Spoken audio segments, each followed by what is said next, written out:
할렐루야! 우리 사랑교회 수요 목양 예배 오신 여러분들을 주님의 이름으로 환영하고 축복합니다.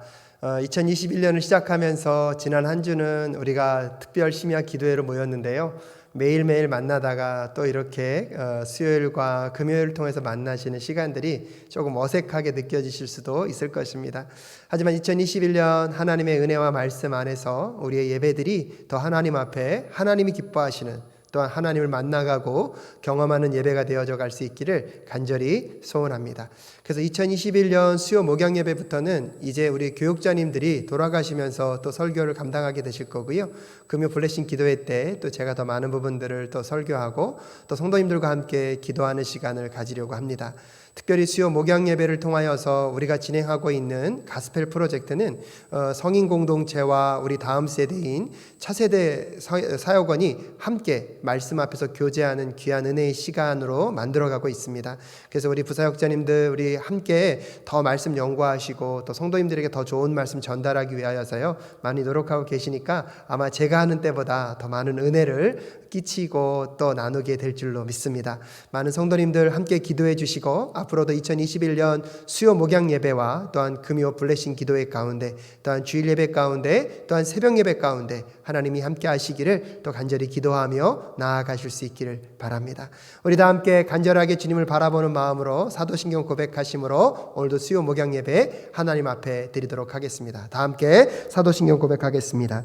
전능하사 천지를 만드신 하나님 아버지를 내가 믿사오며 그 외아들 우리 주 예수 그리스도를 믿사오니 이는 성령으로 잉태하사 동정녀 마리아에게 낳으시고 본디오 빌라도에게 고난을 받으사 십자가에 못 박혀 죽으시고 장사한 지 사흘 만에 죽은 자 가운데서 다시 살아나시며 하늘에 오르사 전능하신 하나님 우편에 앉아 계시다가 저리로서 산 자와 죽은 자를 심판하러 오시리라. 성령을 믿사오며 거룩한 공예와 성도가 서로 교통하는 것과 죄를 사하여 주시는 것과 몸이 다시 사는 것과 영원히 사는 것을 믿사옵나이다. 아멘. 우리 시간 다 함께 찬송가 434장, 통합 찬송가는 491장입니다. 귀하신 친구 내게 계시니 다 함께 찬양하시겠습니다.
잠깐 기도하겠습니다.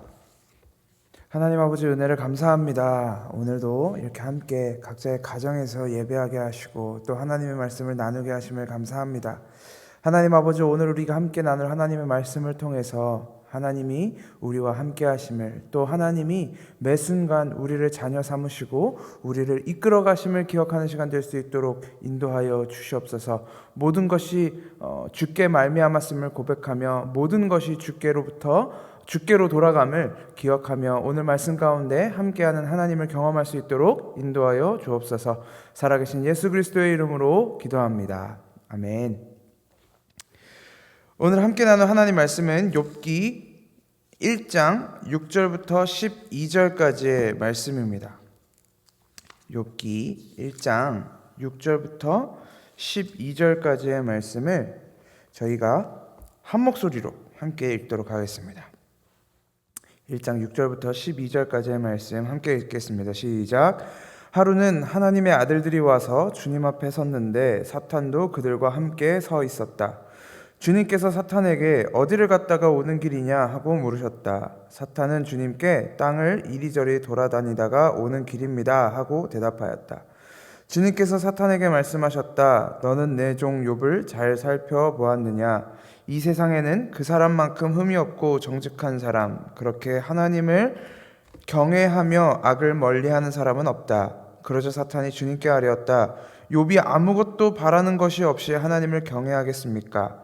주님께서 그와 그의 집과 그가 가진 모든 것을 울타리로 감싸주시고 그가 하는 일이면 무엇에나 복을 주셔서 그의 소유를 온 땅에 넘치게 하지 않으셨습니까? 이제라도 주님께서 손을 드셔서 그가 가진 모든 것을 치시면 그는 주님 앞에서 주님을 저주할 것입니다. 주님께서 사탄에게 말씀하셨다. 그가 가진 모든 것을 다 내게 맡겨보겠다. 다만 그의 몸에는 손을 대지 말아라. 그때 사탄이 주님 앞에서 물러갔다. 아멘. 흔히들 인생에는 희로애락이 있다고 이야기합니다. 이 기쁨, 분노, 슬픔과 즐거움이 우리 인생 속에 있다는 의미입니다. 오늘 함께 말씀을 나누고 있는 여러분들의 삶에도 이런 희로애락이 공존하고 있을 거라고 생각합니다. 어디에도 기쁨과 즐거움만 있는 사람은 없고 또 분노와 슬픔만 있는 사람도 없습니다. 지금 이 순간에도, 오늘 말씀을 듣는 이 순간에도 즐거움과 분노가, 기쁨과 슬픔이 교차하고 있을 것입니다. 우리는 우리 삶에 예상치 못한 기쁨이나 즐거움을 경험하게 되면 그 환희에 모든 감각과 생각을 몰두합니다. 너무 가고 싶었던 대학교나 회사에 입사했을 때, 사랑하는 사람과 결혼이라는 결실을 맺게 되었을 때, 오랫동안 기다려왔던 아이를 임신했을 때, 또 그렇게 낳은 자녀로부터 앞선 소식들을 들었을 때 가장 먼저 생각나는 것은 아마 없을 것입니다. 그저 그 순간의 기쁨과 즐거움을 만끽하게 될 것입니다. 그때만큼은 세상의 그 어떤 것도 다 행복해 보이고 다 즐거워 보입니다. 무슨 일이든 다 감수할 수 있고 다 이길 수 있을 것만 같습니다. 그런데 그런 기쁨은 그리 오래가지 않습니다. 그 즐거움 뒤에는 우리를 괴롭게 하는 분노와 슬픔이 반드시 찾아오게 되어 있습니다. 우리 삶에 예상할 수 없었던 절망이나 슬픔, 분노를 경험하게 될 때 우리는 가장 먼저 무슨 생각을 하게 될까요? 어쩌면 우리는 그때 가장 먼저 던지는 질문이 왜? 라는 질문일 것입니다. 왜 나에게 이런 일이 일어나는 거지? 도대체 우리한테 왜 이런 일이 일어나야만 하는 거지? 도대체 내가 무슨 잘못을 했길래 이러는 걸까와 같은 한탄과 탄식이 우선적으로 우리의 뇌를 스치고 지나갑니다. 우리 삶에 일어나는 수많은 일들이 꼭 이유가 있어야만 하는 것도 아닌데 말이죠. 어쩌면 우리는 인식 속에 이 인과관계에 대한 무의식이 자리 잡고 때문인지도 모릅니다. 우리에게 안 좋은 일이 일어난다면 혹시 내가 최근에 혹은 과거에 무슨 안 좋은 일, 해서는 안 되는 일들을 했기 때문이라고 무의식 중에 먼저 생각하는 것이죠. 그래서 여전히 토속신앙이나 민속신앙을 가지고 있는 사람들은 이런 내가 잘못했던 것들을 해결하기 위해 혹은 잘못한 것을 바로잡기 위해 제사를 드린다든지 구슬한다든지 해서 자신이 그르친 일들을 바로잡으려고 하죠.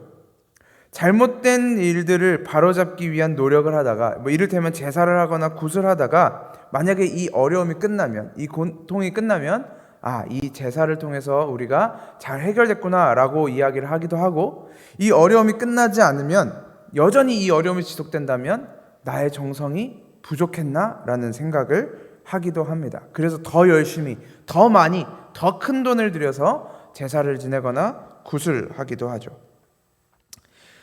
때로는 우리 삶에 닥쳐오는 고난들이 인과관계가 실제로 존재할 때도 있습니다. 만약에 내가 갑작스러운 병에 걸렸다면 그것은 아마 내가 내 몸 관리를 제대로 못한 이유도 있을 것입니다. 담배를 피는 사람은 폐병에 걸릴 확률이 높은 것은 당연한 일이고, 술을 자주 마시는 사람이 간에 이상이 갈 확률은 올라가는 것처럼 당연히 인과관계도 존재합니다. 때로는 선택의 길에서 결정했던 나의 선택이 우리 삶의 고난의 이유가 되기도 합니다. 때로는 나의 생각, 나의 기분이 나를 절망으로 이끌고 가기도 합니다. 그런데 세상 일이 과연 인과관계로 다 설명이 가능할까요? 때로는 아무런 인과관계 없이 우리 삶에 기쁘고 즐거운 일이 생기기도 하고 슬프고 절망스러운 일이 생기기도 합니다. 우리의 삶에서 결코 떼놓을 수 없는 이 희로애락의 문제들을 우리는 어떤 눈으로 바라보아야 할까요? 오늘 우리는 이 욥의 이야기를 통해 우리에게 무엇을 말씀하시는지 한번 살펴보려고 합니다. 욥의 이야기를 시작하기 전에 이 성경의 모든 이야기, 성경에 기록되어 있는 모든 이야기는 여러분들도 아시다시피 동화 속의 이야기나 아니면 단순히 객관적인 사건을 정리해 놓은 내용이 아닙니다. 성경은 그저 우리가 관망하는 책 혹은 지식이나 지혜를 구하는 책도 아닙니다. 하나님을 믿는 자들에게 주어진 하나님의 말씀이며, 그렇기 때문에 그 이야기는, 성경에 기록된 이야기는 곧 우리의 이야기이기도 합니다. 교회가 된 성도들의 이야기입니다. 그렇기 때문에 오늘 욥의 이야기도 결코 욥 한 사람의 이야기만은 아닙니다. 오늘을 살아가는 모든 성도들의 이야기, 교회의 이야기일 것입니다. 오늘 욥의 이야기를 다루고 있는 이 가스펠 프로젝트 12과의 제목도 욥이 고난의 딜레마를 경험하다입니다. 욥의 인생 속에 들어온 고난, 그리고 우리 삶에 들어온 이 고난에 어떤 딜레마가 숨어 있는지, 이 고난을 통해 하나님은 우리에게 무엇을 선물하시는지 살펴보려고 합니다. 이 욥의 이야기는 잘 아시다시피 한 인물에 대한 소개로 시작합니다. 이 책이나 만화책을 보면 이 맨 앞장에 등장인물 소개와 같은 페이지가 있는데, 마치 그런 느낌처럼 이 맨 앞장에 1장에는 욥이 어떤 사람이었는지, 그가 어떤 마음가짐을 가진 사람이었는지, 또 특별히 그가 하나님 앞에 어떤 존재로 섰는지를 드러내고 있습니다. 그에게는 아들 7명과 딸 3명이 있었습니다. 재산도 당시로 따지면 엄청 많이 있었다고 성경은 이야기합니다. 그리고 1장에서 성경이 평가하기를 그는 동방 사람 중에 가장 훌륭한 자라고 이야기합니다. 그에 대한 인식이나 평가가 어떠했는지는 하나님과 천사와 사탄이 있는 천상회의에서 더 정확하게 드러납니다. 오늘 우리가 읽은 본문에서 하나님이 사탄에게 뭐 하다 왔니? 이렇게 묻자 사탄이 저는 좀 온 세계를 좀 두루 돌아다니다가 왔습니다 라고 대답을 합니다. 그때 하나님이 마치 이렇게 친구에게 자랑을 하듯이, 너 혹시 욥이라는 사람 봤니? 야, 걔가 참 괜찮은 친구야. 걔가 나를 참 정직하게 따르고 나를 경외하는 친구야 라고 먼저 이야기를 꺼냅니다. 그때 사탄이 하나님에게 이렇게 이야기합니다. 그가 하나님을 잘 따르는 데는 이유가 있다고. 하나님이 그에게 많은 것을 주시고 그의 삶에 평탄함을 주시고 그를 보호하셨기 때문인 거 아닙니까? 라고 소위 이제 도발 같은 걸 하는 거죠. 사탄이 하나님에게 이런 이야기가 있습니다. 그랬더니 하나님이 이 사탄에게 제안을 하십니다. 네가 생각하는 그 이유들, 하나님이 내가 그에게 재산을 주었고 내가 그를 지켜주었고 내가 그를 보호해 주었다는 그 인과관계, 그걸 네가 한번 깨보아라. 그걸 깨고서 또 과연 욥이 나를 따르는지 따르지 않는지 네가 한번 부수어봐라 라고 허락해 주십니다. 욥의 삶에 대한 주도권을 하나님이 사탄에게 넘겨주신 것이죠. 그것이 오늘 욥의 고난의 시작이 됩니다. 욥의 고난이 어떻게 시작되냐? 처음에 갑자기 한 종이 달려와서 보고를 합니다. 우리의 소와 나귀들이 모두 빼앗겼습니다. 종들이 다 죽었습니다. 라는 비보가 날아듭니다. 이 사람이 와서 욥에게 보고를 하고 있는데 또 다른 종이 한 명 옵니다. 이번에는 양과 종들이 다 불살라 죽었다고 이야기합니다. 또 한 사람이 와서 낙타들을 모두 빼앗겼고 마지막에 한 사람이 와서는 욥의 자녀들이 모두 다 죽었다고 이야기합니다. 한 사람에게 일어날 수 있는 모든 분노와 슬픔, 노와 애가 동시에 일어나게 된 것입니다. 이것이 몇 년에 걸쳐서 잊을만 하면 또 일어나고 잊을만 하면 또 일어나고 했던 것이 아니라 동시에 같은 순간에 일어나게 된 것입니다. 뿐만 아니라 후에는 자신의 몸에도 머리부터 발끝까지 이 종기가 나기 시작하면서 성경은 그가 이 질그릇을 가지고 자기의 몸을 벅벅 긁었다고 표현합니다. 다른 사람들과 비교해서 하늘 꼭대기에 있었던 것 같은 욥이라는 인물의 삶이 밑바닥까지 떨어지게 된 것입니다. 세상을 살아가는 동안 욥만큼이나 갑작스러운 고통을 당하거나 절망스러운 사건이 닥치는 사람은 그리 많지는 않을 것입니다. 가지고 있는 자신의 모든 재산을 잃었고 자신의 모든 가족을 잃었습니다. 모든 것을 가진 자에서 모든 것을 잃은 자가 되었습니다. 욥에게 왜 이런 일이 일어났을까요? 왜 이 한 사람에게 이런 감당할 수 없는 고통이 일어나는 것일까요? 앞서 이야기했던 것처럼 사람들은 인과관계에 따라 상황을 해석하는 것이 훨씬 편합니다. 내가 이렇게 된 것은 내가 이렇게 했기 때문이다. 내가 만약에 이렇게 하지 않았으면 이렇게까지 되지는 않았을 것이다 와 같은 해석들이죠. 그러면 뭔가 납득이 되는 것 같거든요. 내가 이렇게 하지 않았더라면, 내가 이걸 좀 더 이렇게 했더라면 이런 일이 나에게 벌어지지 않았을 텐데 와 같은 생각입니다. 그러다 보니 성도들 사이에도, 그리스도인들 사이에서도 나에게 무언가 어려운 일이 생겼을 때, 나에게 고난과 절망과 괴로운 일이 생겼을 때 이것은 하나님이 나에게 주시는 진노이며 형벌이다, 징계다 라고 생각하기도 합니다. 예전에는 어떤 사람이 갑작스러운 사고로 병원 신세를 져야 될 일이 생기게 되면 이렇게 이야기하는 사람들이 아주 많았습니다. 내가 몇 달 전에 혹은 몇 년 전에 11조를 빼먹어서, 내가 주일헌금을 내지 않아서, 내가 하나님께 냈어야 되는 돈을 하나님의 것을 빼앗아서 나에게 이런 일이 생겼다. 내가 11조를 빼먹은 만큼 딱 그만큼 병원비가 나왔다 라고 이야기하면서 하나님은 내가 내지 않은 11조에 대한 것을 철저하게 계산하셔서 받아가시는 분이다 라는 이야기도 있었습니다. 아니, 있었던 정도가 아니라 사실은 그게 전형적인 해석이었습니다. 그러나 그런 식의 해석은 사실 성경적이지 않습니다. 성경에서 가장 큰 고난을 겪었다고 말할 수 있는 욥의 이야기에서는 더더욱 그렇지 않습니다. 욥의 고난을 이끌어가는 모든 이야기의 주도권은 욥에게 있지 않았습니다. 이 모든 이야기의 주도권은 하나님께 있었습니다. 하나님께서 주도권을 가지고 그에게 축복을 하기도 하시고 그에게 고난을 주기도 하십니다. 사탄도 하나님에게 고난을 줄 수 있는 이 허가증을 받았기 때문에 욥에게 절망을 선사할 수 있었던 것입니다. 욥이 무슨 죄를 지었다는 이야기도 없고 욥이 그럴 만한 이유가 있었다고 이야기하지도 않습니다. 욥의 고난은 인간이 생각할 수 있는 그런 인과관계에 의해서 일어난 것이 절대로 아닙니다. 욥의 고난 이야기를 통해 무려 42장이나 되는 엄청난 분량의 이야기를 통해 하나님은 오늘을 살아가는 우리에게 고난에 대해 성찰하게 만드십니다. 욥은 고난의 구렁텅이 한가운데 앉아서 아마 하나님에 대한 성찰을 깊게 했을 것입니다. 아마 오늘 각 가정에서 예배하고 있는 성도님들 가운데에서도 지금 고난 중에 계시는 분이 있을 것입니다. 우리의 삶 가운데 찾아오는 고난에 대해서는 자신만이 성찰할 수 있습니다. 다른 사람이 우리 삶에 일어나는 고난에 대해 이해할 수도 없으며 사실 마음 깊이 위로해 줄 수도 없습니다. 더 나아가서 그 상황을 해석하거나 대신 성찰해 줄 수도 없습니다.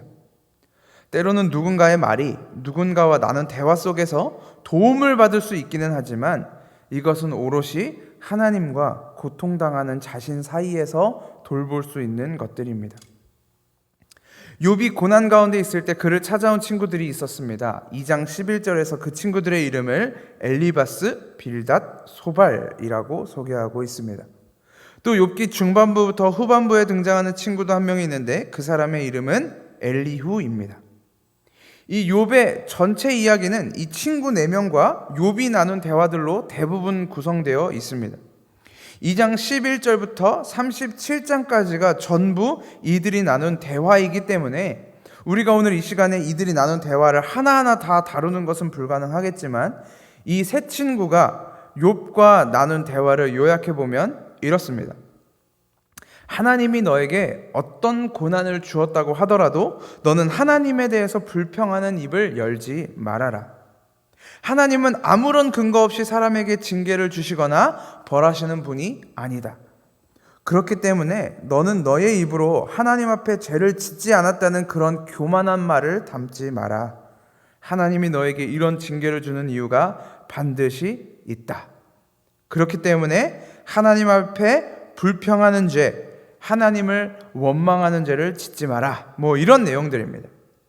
이 욥은 친구들은 욥에게 이런 이야기를 하고 또 욥은 이런 이야기를 한 친구들에게 대답을 하면서 이제 계속 이런 대화가 오고 가는 것이죠. 이 욥의 친구들이 욥에게 한 이야기들 속에 분명한 몇 가지 진리는 담겨 있습니다. 인간의 본질이나 한계, 그리고 인간이 본성적으로 가지고 있는 죄성에 대한 이야기는 엄밀히 말하면 사실입니다. 그 누구 하나 하나님 앞에 완전한 자가 없고 하나님 앞에 신실한 자는 없습니다. 모든 사람이 죄를 범하였음에 하나님의 영광이 이르지 못했다라는 것이 그리스도의 죽으심 이전의 사람들에 대한 평가입니다. 욥에게도 반드시 죄성은 있었으며 본질이나 한계가 있었습니다. 그가 모든 고난 중에서 하나님을 원망하지 않았다고 1장에서는 이야기하지만 훗날 그는 자신의 탄생을 저주하고 친구들에게 전하는 이야기 속에 하나님을 향한 원망의 이야기가 묻어 나옵니다. 그리고 그것은 반드시 인간의 죄성에 근거한 행동들입니다.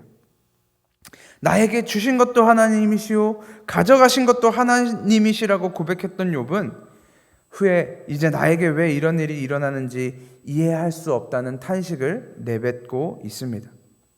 그래서 친구들의 이야기가 모두 하나님이나 인간에 대한 잘못된 이해에서 비롯된 것은 아닙니다. 그들의 이야기 속에 일련의 옳은 말들도 담겨 있습니다.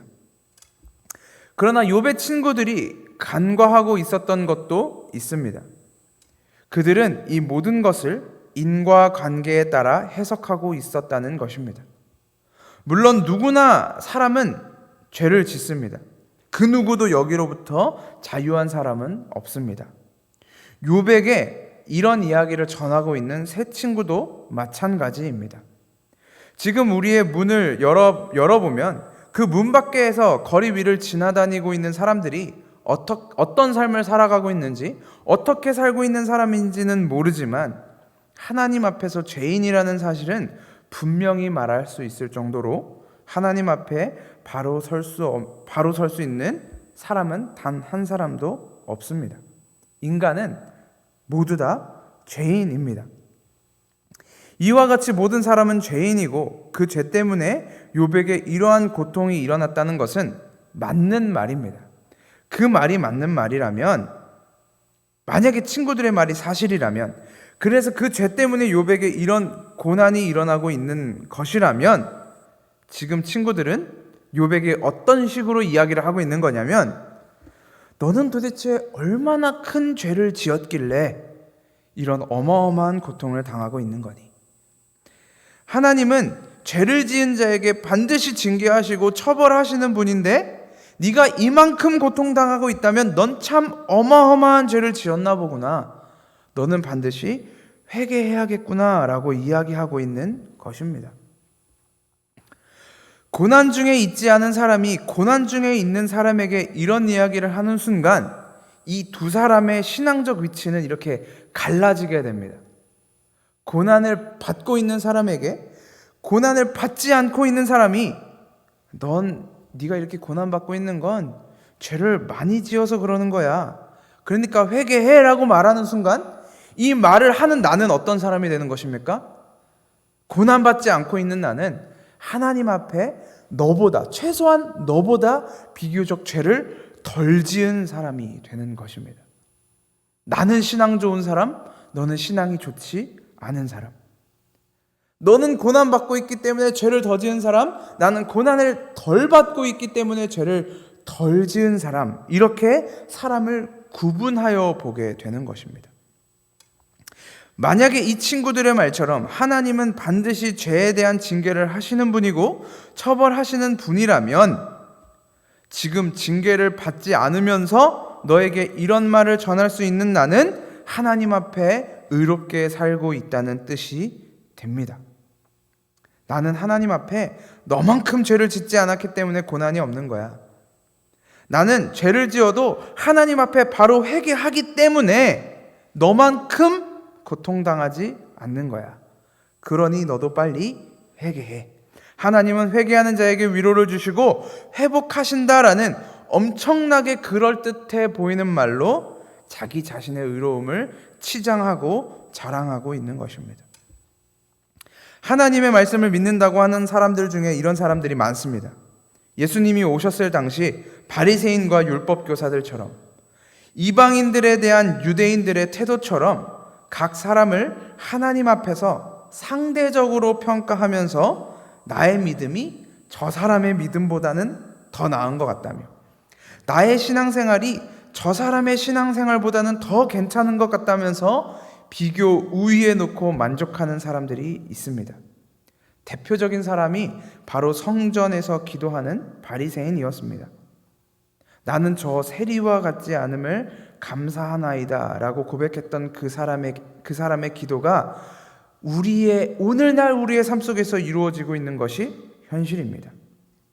우리는 어쩌면 우리의 작은 말 속에 이러한 영적인 교만이 담겨 있습니다.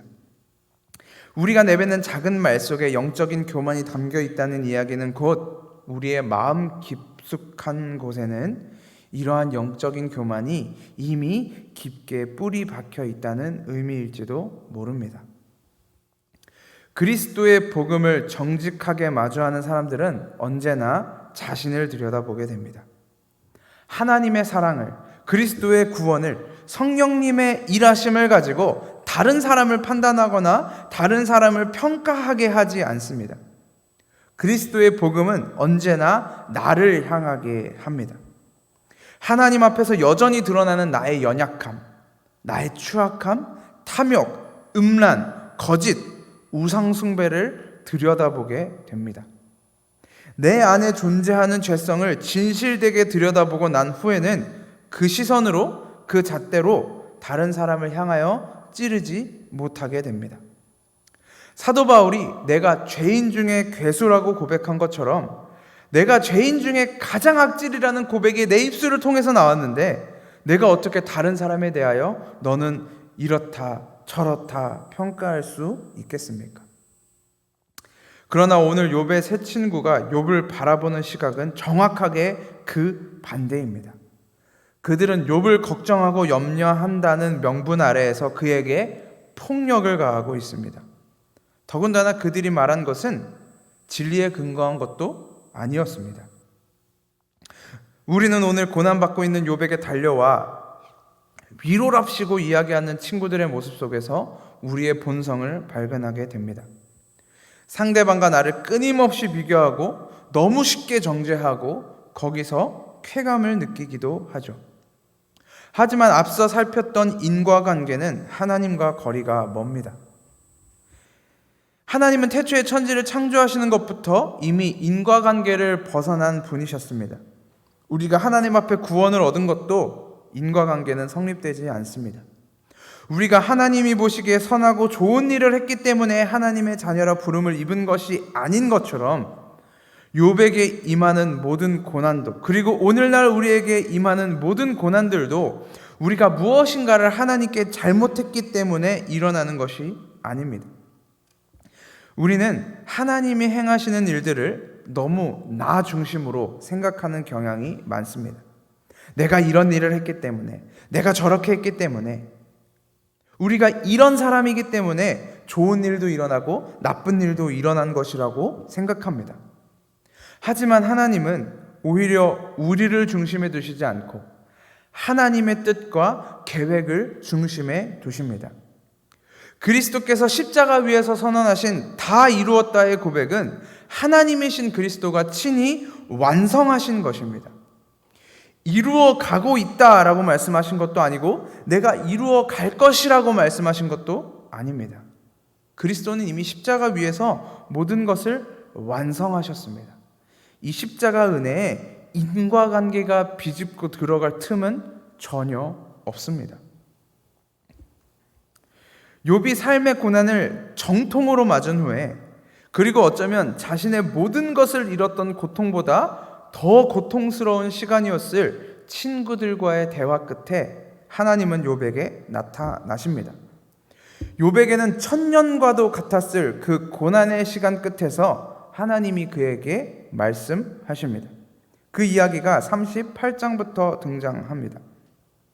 하나님이 허락하셨고 또 하나님께서 직접 계획하셨던 그 고난의 끝에서 욥에게 위로와 격려를 해주셨어도 좋았을 것 같은데, 그래 네가 잘 인내했다, 잘 참았다, 고생했다라고 말해주셨어도 참 좋았을 것 같은데, 하나님이 욥에게 건넨 첫 마디는 놀랍게도 네가 누구이기에 무지하고 헛된 말로 내 지혜를 의심하느냐라는 질책이었습니다.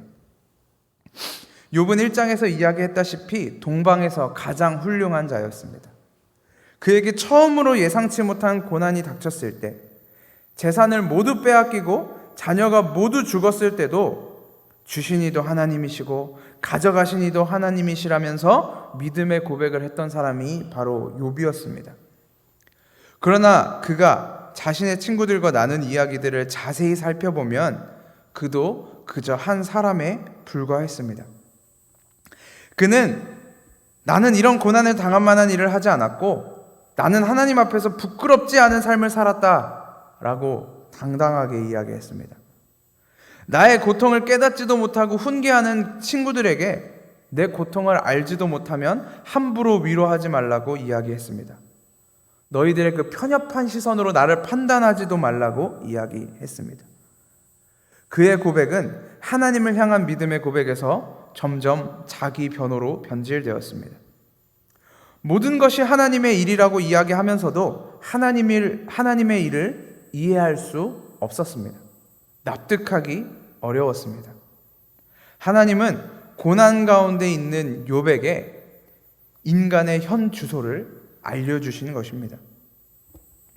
세상을 창조한 자신, 세상을 주관하는 자신, 모든 지혜와 능력을 가진 자신을 이해하고자 그분의 뜻을, 하나님의 뜻을 납득하고자 씨름했던 욥의 모든 시도를 질책하십니다.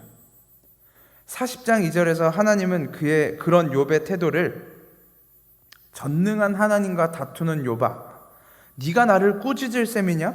네가 나를 비난하니 어디 나에게 대답해 보아라 라고 말씀하십니다. 자신에게 이렇게 질책하는 하나님에게 욥은 어떤 대답도 하지 못했습니다. 대답할 수가 없었습니다. 그래서 42장 2절부터 욥은 하나님에게 이렇게 대답합니다. 주님께서는 못하시는 일이 없으시다는 것을 이제 저는 알았습니다. 주님의 계획은 어김없이 이루어진다는 것도 저는 깨달았습니다. 잘 알지도 못하면서 감히 주님의 뜻을 흐려놓으려 한 자가 바로 저입니다. 깨닫지도 못하면서 함부로 말을 하였습니다. 제가 알기에는 너무나 신기한 일들이었습니다. 이것이 모든 고난 끝에 내린 그의 결론입니다. 피조물이 창조자의 수준에 도달하기 위해 씨름했던 일, 하나님의 일을 감히 판단하려 했던 일, 그것이 하나님의 선이냐 악이냐를 판단하려고 했던 일, 그 모든 일은 인간이 선악과를 따먹고 자신의 선악의 기준으로 하나님조차 판단하기 시작한 비극의 결과물이었습니다. 욥은 이 모든 고난의 끝에서 자신의 현 주소, 하나님조차 내 기준으로 판단하려고 했던 자신의 한계를 깨닫게 된 것입니다. 욥기는 단순히 욥 한 사람의 자서전이 아닙니다. 성경은 오늘도 교회들에게 이 이야기를 전합니다. 욥의 이야기는 곧 우리의 이야기입니다. 우리는 하나님이 허락하시는 인생의 희로애락을 통해 무엇을 깨닫게 하실까요? 무엇을 깨닫게 될까요? 벌써 5년 전에 개봉했던 곡성이라는 영화에 나왔던 명대사처럼 도대체 우리의 인생에서 물어보아야 할 것은 무엇이 중헌디입니다. 우리의 삶에서 도대체 무엇이 중요합니까? 하나님은 우리에게 무엇을 발견하게 하시기 위해 우리 삶의 고난도, 괴로움도, 분노도, 그리고 즐거움도, 기쁨도 주시는 것일까요? 우리의 삶이 한층 더 윤택하기 위해서일까요? 우리의 삶이 너무나 평탄하기만 하면 심심할까 봐 고난도 주시는 것일까요? 우리의 삶이 너무 고단하기만 하면 하나님을 믿지 않을까 봐 기쁨도 주시는 것일까요? 하나님은 고난 가운데서 인간을 인간되게 하십니다. 지금도 선악과의 결과로 끊임없이 하나님처럼 되고자 하는 우리를 하나님의 지혜 안으로, 하나님의 영광 안으로 가두어 버리십니다. 그래서 우리가 아무리 발버둥을 쳐도 하나님의 영광스러운 은혜 안에서 벗어날 수가 없는 것입니다. 하나님의 영광 안에서 우리의 고난은 내가 죄인임을 다시금 실토하게 합니다. 내가 하나님이 아님을 깨닫게 합니다. 하나님이 여전히 독사의 자식과 같은 나를 하나님의 자녀답게 빚어가신다는 사실을 깨닫게 되는 것입니다. 그래서 우리는 이 땅을 사는 동안 사도 바울의 권면처럼 믿음의 선한 싸움을 싸워 나가는 것입니다.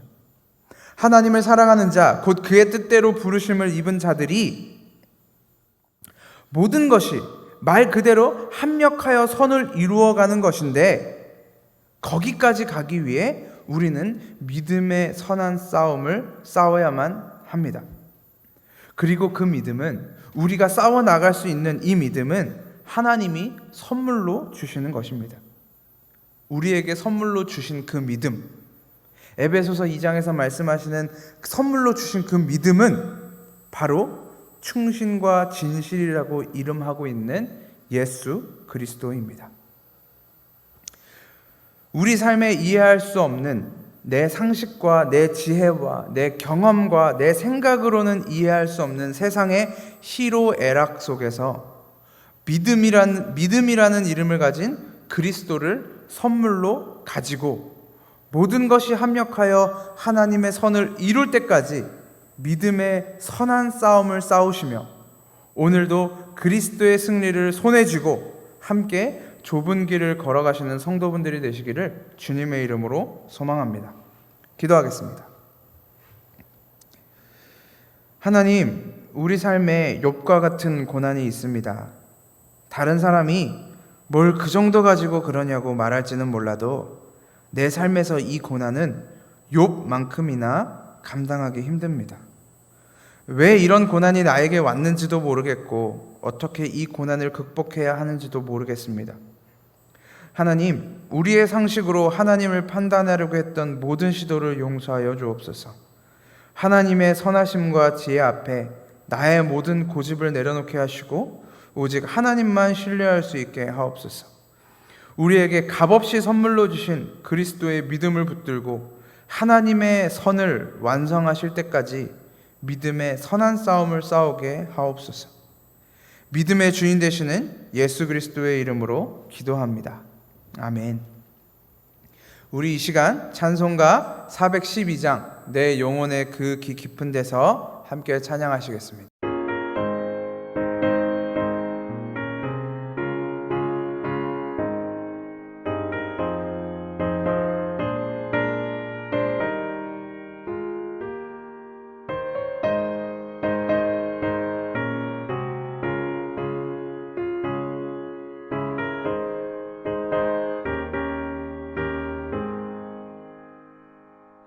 내 영혼의 그 깊은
이 시간 기도하겠습니다. 하나님 아버지, 오늘도 우리에게 하나님의 말씀으로 이야기하여 주심에 감사합니다. 욥의 이야기는 우리의 이야기였습니다. 그리고 욥의 고난은 오늘을 살아가는 우리의 고난이기도 합니다. 하나님 아버지, 우리의 삶에 끊임없이 닥쳐오는 이 고난 가운데 우리가 어떻게 살아가야 하겠습니까? 우리는 어떤 믿음을 가지고 살아가야 하겠습니까? 하나님, 모든 것이 주께로부터 왔음을 신뢰하며 모든 것이 하나님의 지혜와 경륜과 선하신 뜻에 있음을 우리로 고백하게 하여 주옵소서. 하나님, 어리석은 나의 생각과 어리석은 나의 판단으로 하나님의 일하심을 판단하지 않게 하시고 오직 주님의 영광을 위하여 주님께서 허락하신 그 믿음, 예수 그리스도라는 믿음을 가지고 믿음의 선한 싸움을 싸우며 하나님을 찬양하며 영광 돌리는 자 될 수 있도록 인도하여 주시옵소서. 살아계신 예수 그리스도의 이름으로 기도합니다. 아멘. 이제는 십자가에서 구원을 완성하신 예수 그리스도의 은혜와 창세전에 확증하신 하나님의 사랑과 오늘도 포기하지 않고 우리와 동행하시는 성령 하나님의 교제가 하나님의 부르심을 입어 성도가 된 모든 교회들 위해 이제로부터 영원까지 함께하옵시기를 축원하옵나이다. 아멘.